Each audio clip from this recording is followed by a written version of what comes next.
भवानी शंकरौ वंदे श्रद्धा विश्वास रूपिणौ याभ्याम विना न पश्यन्ति सिद्धाः स्वान्तः स्थमीश्वरम्। हर हर महादेव।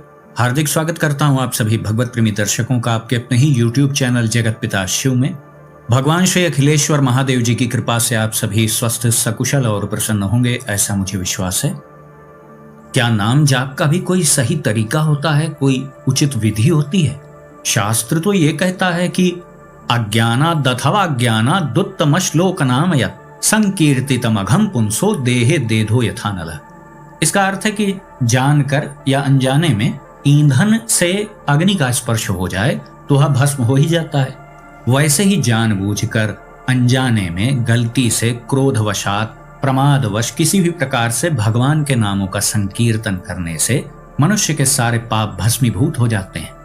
और एक और भी उदाहरण दिया जाता है शास्त्रों में कि जैसे परम शक्तिशाली अमरता प्रदान करने वाला अमृत यदि कोई जानकर पी ले या अनजाने में पी ले, भूलवश पी ले, क्रोधवश पी ले, तो निश्चित ही उसका परम गुण उसे प्राप्त होगा, वह अमरत्व को प्राप्त होगा। वैसे ही जाने अनजाने किसी भी प्रकार से भगवान के नाम का उच्चारण करने से उसका फल अवश्य ही प्राप्त होता है। वह अपना फल देकर ही रहता है, क्योंकि वस्तु की जो स्वाभाविक शक्ति है वह आपके विश्वास, आपकी श्रद्धा, आपकी मान्यता के अधीन है ही नहीं। इस बात को समझ पा रहे हैं? मतलब आप सूर्य को एक बर्फ का गोला मान लें तो वो आपके मानने से थोड़ी परिवर्तित हो जाएगा। वह तो अपना स्वाभाविक गुण धारण किए ही रहेगा। वह प्रकाश उत्पन्न करेगा ही, ताप उत्पन्न करेगा ही। चंद्रमा को आप अग्नि का गोला मान लें तो वो अग्नि का गोला तो हो नहीं जाएगा। वह अपने गुण के अनुसार ही श्वेत रश्मियां बिखेरेगा, उसका प्रकाश आपको शीतलता का अनुभव कराएगा। स्वाभाविक गुण आप किसी का बदल नहीं सकते। जल की तरलता उसका स्वाभाविक गुण है, तो उसको आप किसी भी प्रकार से परिवर्तित नहीं कर सकते अपनी मान्यता के आधार पर। जैसे जल का गुण तरलता है तो वह आपकी मान्यता के अधीन थोड़ी है कि आप मान लें कि नहीं जल ठोस है। ठोस तो बर्फ होती है, जल ठोस नहीं होता है। जल सदैव तरल होता है। जल कभी अपने शक्ति को भूलता नहीं। अग्नि अपनी शक्ति को स्मरण रखती है। वायु अपने स्वाभाविक गुण को धारण किए है। तो शास्त्रों में यही बातें कही गई हैं। तो इन सभी बातों को मैंने इसलिए बताया कि आप मूल बात को समझ जाएं कि नाम जाप में तो कोई नियम ही नहीं है। तो स्वाभाविक सी बात है, फिर आपके मन में ये आएगा कि फिर वीडियो का शीर्षक ये क्यों रखा गया कि शिव नाम जाप का सही तरीका क्या है। तो देखिए, मैंने उदाहरण देकर के पहले ही प्रारंभ में ही वीडियो की भूमिका बना दी है। आप ध्यान दीजिए, वायु को आप वायु ना माने, वायु चल रही हो तो आपको स्पर्श करेगी ना, भले ही आप उसके गुणों पर, उसकी विशेषताओं पर आप श्रद्धा न रखें। सूर्य को आप देवता मान लें या आप तारा मान लें, कोई अग्नि का पिंड मान लें, तो भी वह बराबर मात्रा में ही सबको प्रकाश देगा, ऊष्मा देगा। शास्त्रों ने तो ये बात स्पष्ट रूप से बताई है। मैंने शास्त्रोक्त उदाहरण भी आपको दिया कि नाम को आप भाव से जपें, क्रोध में, प्रमादवश किसी भी प्रकार से आप जपें तो वह फलदायी हर परिस्थिति में है। पूज्य गोस्वामी तुलसीदास जी ने भी कहा है कि भाव कुभाव अनख आलसहूं, नाम जपत मंगल दिसि दसहूं। गोस्वामी जी ने रामचरितमानस में शास्त्रीय बातें ही लिखी हैं, बस उसका कलेवर बदल दिया उन्होंने, उसे अवधी भाषा में रच दिया, जिससे सभी प्रकार के लोग शास्त्रीय सिद्धांतों की जानकारी ले सकें। अब गोस्वामी जी ने लिख दिया भाव कुभाव अनख आलसहूं, तो अधिक लोगों तक यह बात पहुंच गई। अभी शास्त्रों में ये जो श्लोक मैंने प्रारंभ में बताया वो तो दर्ज है ही, लेकिन कितने लोग उसे जानते हैं। खैर, मूल विषय पर आते हैं।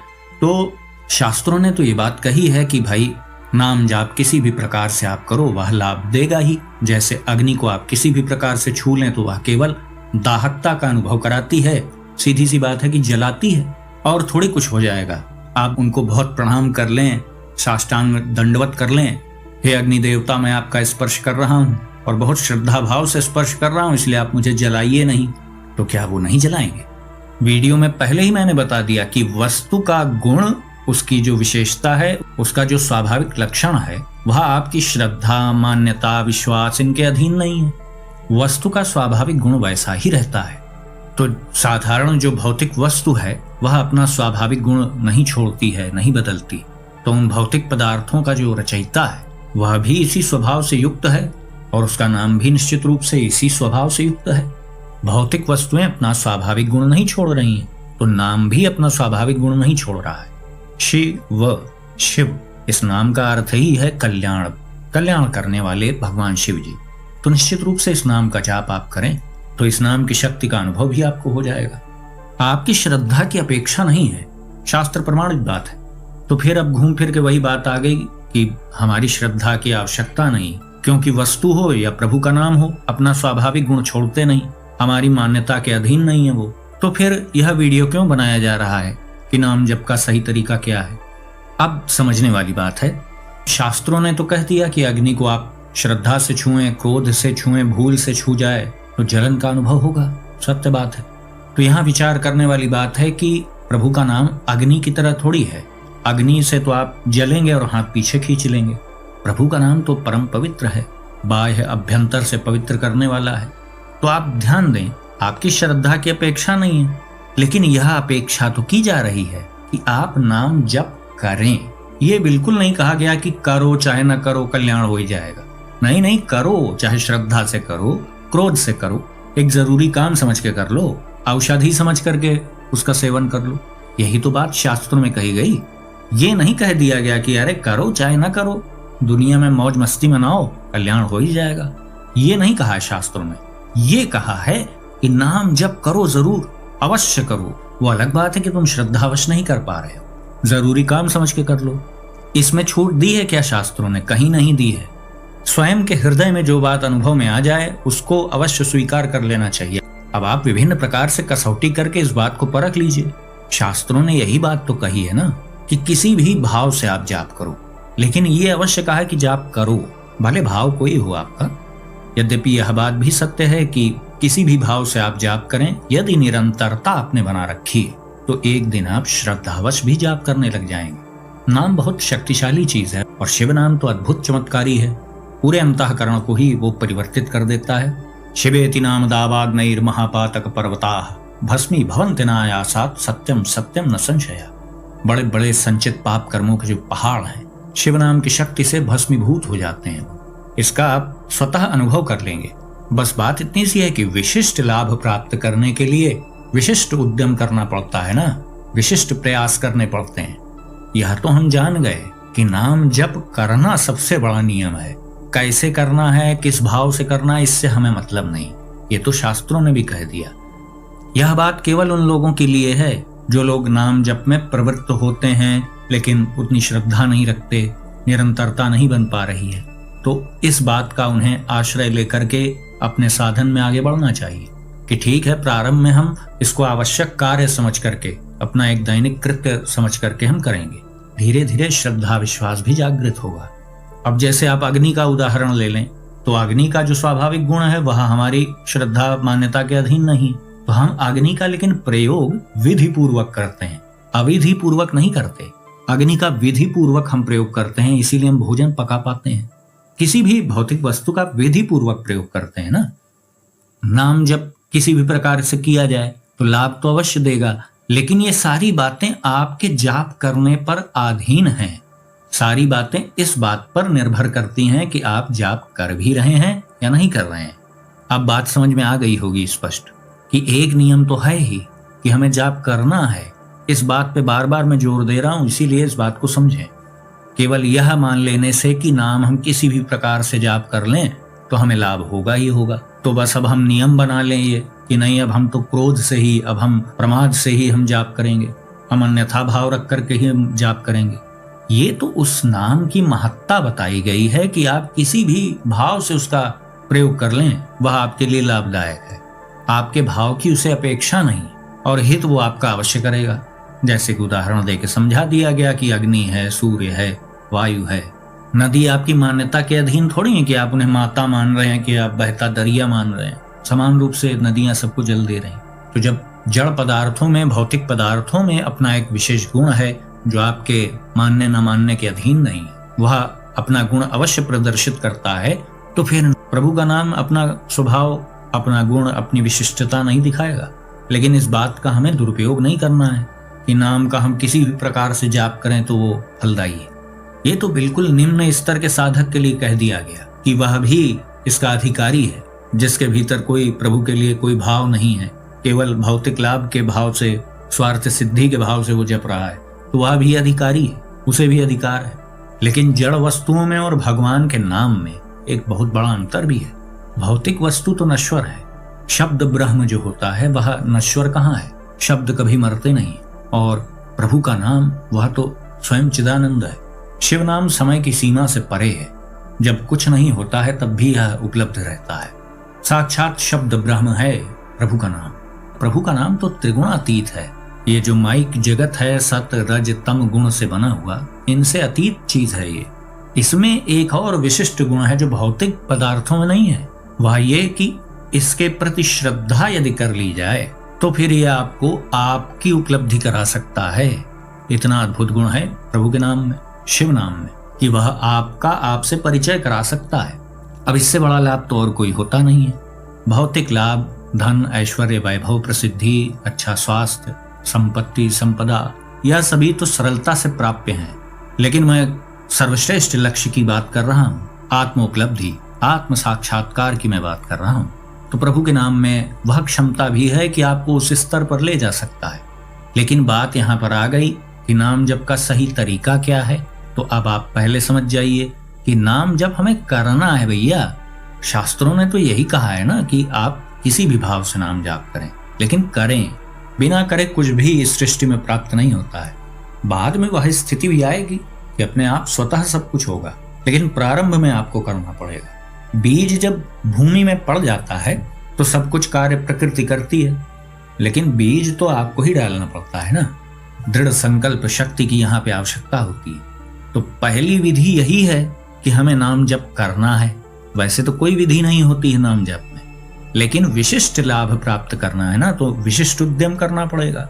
क्योंकि भौतिक पदार्थों से परे है प्रभु का नाम, तो भौतिक पदार्थों वाले भी गुण हैं उनमें, लेकिन उनसे एक विशिष्ट गुण भी है कि श्रद्धावश यदि आप जाप करते हैं तो आप अपने इष्ट के और निकट पहुंचते हैं। भौतिक पदार्थों से प्रभु के नाम की तुलना कैसे की जा सकती है। अब दूसरा नियम समझ लें, निरंतरता। निरंतरता होगी तभी तो आप अपने चित्त को अधिक से अधिक अपने इष्ट से जोड़ पाएंगे। और वास्तविक जो लक्ष्य है, भगवत प्राप्ति का जो लक्ष्य रख करके साधनाएं करते हैं, उनके लिए नाम जप में निरंतरता नितांत आवश्यक है। तो बस यही हमें दो बातों का ध्यान रखना है कि हमें नाम जप करना है, क्योंकि लोग भूल जाते हैं। प्रारंभ में यही सबसे बड़ी समस्या सामने आती है। कुछ देर याद रहता है, करते हैं, फिर भूल जाते हैं। तो पहले यह दृढ़ संकल्प कर लें कि हमें करना है। ठीक है, इसमें हमें छूट दी गई है, किसी भी भाव से हम कर लें, लेकिन करना तो पड़ेगा। और दूसरी बात है, हमें निरंतरता का ध्यान रखना है। अब ये दोनों बातें यदि हम धारण कर लें तो फिर ना भूलने की समस्या होगी और ना तारतम्य टूटेगा। अब फिर यहाँ पर एक समस्या खड़ी होती है कि सबका इतना अभ्यास थोड़ी है कि वो दुकान पे बैठे हुए हैं, ग्राहक से बातचीत कर रहे हैं और उनका नाम जाप चल रहा है। ऑफिस में हैं तो काम करते हुए वो इतने दक्ष हैं कि वो काम भी कर रहे हैं और नाम जाप भी हो रहा है।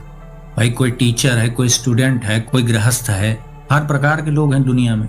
कोई मजदूरी कर रहा है, कोई कृषि का कार्य कर रहा है, बहुत प्रकार के कार्य कर रहे हैं लोग। तो सबको इतनी फुर्सत कहाँ कि प्रभु का नाम जाप करें। और जो यदि थोड़ा बहुत प्रयास करना चाहे भी तो इतने जटिल कार्य हैं कि उनमें वो फंस करके भूल जाता है। प्रारंभ में अभ्यास नहीं है, क्योंकि अभी इष्ट के प्रति महत्व बुद्धि नहीं जागृत हुई। जो सबसे प्रिय आपको होता है उसका चिंतन तो हमेशा बना रहता है। तो वह स्थिति जब आएगी तब नाम जाप किया नहीं जाता है, वो तो स्वतः होता है। अपना मैं सबको बहुत प्रिय होता है, उसको आप कभी भूलते हैं? वो तो सदैव स्मरण में रहता है। तो जब अपना मैं उस विशाल काय इष्ट के मैं से जुड़ने लगता है तब ये बातें समझ में आती है। जितनी देर अपने मैं का विस्मरण रहता है उतनी देर प्रभु से जुड़ाव का अनुभव होता है।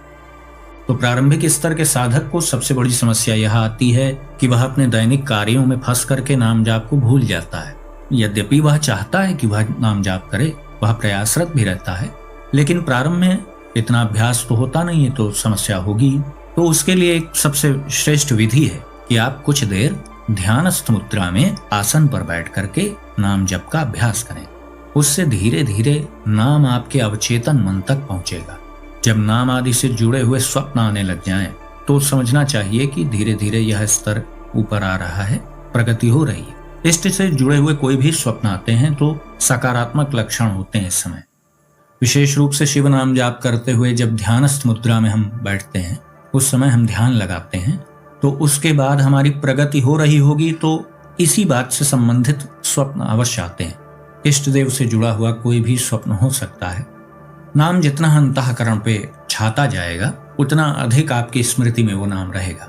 इसके लिए प्रारंभ में हमें बहुत अधिक अभ्यास करना पड़ता है। इसके लिए आप एक स्वच्छ साफ सुथरे स्थान पर पवित्र आसन पर बैठ जाएं। बहुत अधिक प्रकाश वाले स्थान पर आपको नहीं बैठना है। बहुत से लोग केवल दीपक की रोशनी जैसे वातावरण में इतने में ध्यान करते हैं। मुख्य बात है कि बस बहुत प्रकाश युक्त स्थान नहीं होना चाहिए। प्रारंभिक स्तरों पर इन बातों का ध्यान रखना चाहिए क्योंकि इससे बहुत सहायता मिलती है। बाद में आप अभ्यस्त हो जाएं फिर आप कुछ भी करें तो बिल्कुल हल्की रोशनी वाले स्थान पर आप बैठें। जाप के पहले आपको कुछ देर अनुलोम विलोम प्राणायाम कर लेना चाहिए। प्रारंभ में आप अधिक ना करें, अभ्यास ना हो आपका तो 1-1.5-2 मिनट कर लें। इससे एकाग्रता अच्छी बनती है। पीठ बिल्कुल सीधी होनी चाहिए। 90 डिग्री का एंगल बनना चाहिए। सर को थोड़ा सा ऊंचा कर सकते हैं आप, मतलब सर को थोड़ा सा पीछे की ओर आप कर सकते हैं। फिर आपको आज्ञा चक्र पर प्रभु का नाम बंद नेत्रों से ही लिखना है। बारंबार लिखना है, पढ़ना है, फिर लिखना है, फिर पढ़ना है, फिर लिखना है, फिर पढ़ना है। यह अभ्यास आप करें।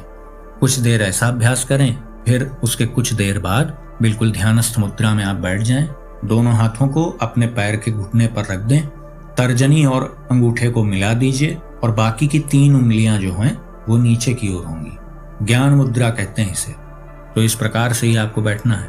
तो लिखने वाली विधि करने के बाद आप यह भी करें, प्रभु का नाम वहां पर लिखा हुआ निरंतर देखने का अभ्यास करें। निरंतर उसको एकटक आप ध्यानस्थ मुद्रा में आज्ञा चक्र पर लिखा हुआ देखने का अभ्यास करें।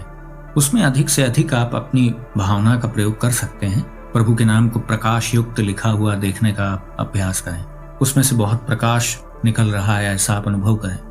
एक बात का और आप ध्यान रखें, यदि और गाढ़ी एकाग्रता आपको बनानी है तो अपनी जिह्वा को पीछे की ओर ले जा करके तालू पर चिपका दें। जितना अधिक से अधिक आप पीछे ले जा सकें सुविधा पूर्वक। ठीक प्रकार से अभ्यास कर लेने के बाद ही यह सब प्रक्रिया करनी चाहिए। जिह्वा को पीछे रख करके तालू पर चिपका करके जब आप जाप करते हैं तो एकाग्रता बहुत ही अच्छी बनती है और इसके बहुत विशेष लाभ हैं। तो इस प्रकार से यदि आप आधे घंटे का अभ्यास करना चाहें तो उसमें आप 15 मिनट नाम को आज्ञा चक्र पर लिखने का अभ्यास करें बारंबार, और 15 मिनट तक आप नाम को निरंतर लिखा हुआ देखने का अभ्यास करें।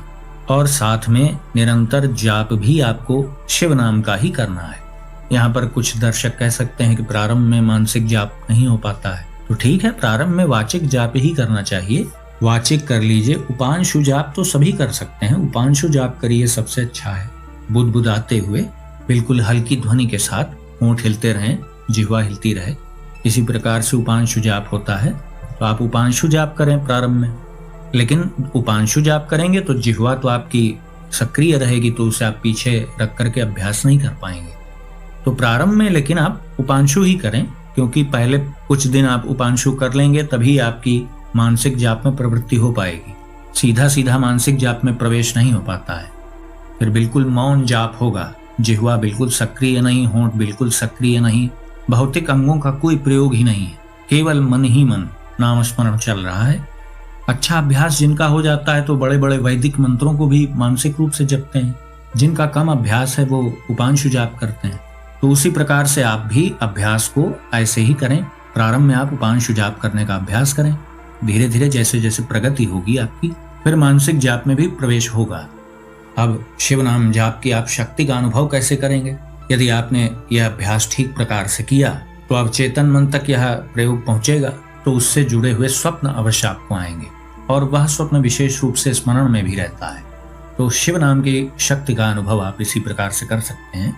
बहुत से साधकों को स्वप्न में ही नाम या मंत्र आदि प्राप्त हो जाते हैं। ध्यानस्थ मुद्रा में किया गया जाप सर्वाधिक पाप नाशक होता है, इसलिए भी आप ध्यानस्थ मुद्रा में नाम जप का अभ्यास करें।